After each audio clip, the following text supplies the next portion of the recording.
In this story, it is true. God has delivered David's enemy right into his hands. We can assume that Saul, as he goes in to relieve himself, it's probably the one that takes longer than the other one. David has a little bit of time to have some conversation with his men, and they're like, see, the Lord wants you to kill him.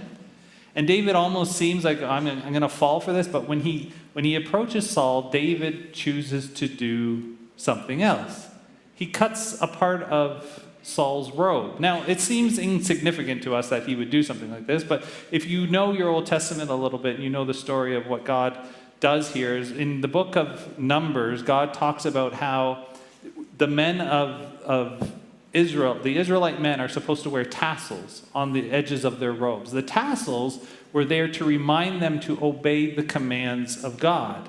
Numbers kind of describes it this. He says, you will have these tassels to look at so that you will remember all the commands of the Lord, that you may obey them and not prostitute yourselves by going after the lusts of your own hearts and your own eyes. It was a reminder to obey the law of Moses. It would be similar to us even wearing a crucifix around our neck today, right? We look at that, it's a reminder that I am a Christian, that I should behave like a Christian, that I should act like a Christian. Well, the tassels were there. So David goes off, he trims off one of those tassels, and then he feels conscience stricken.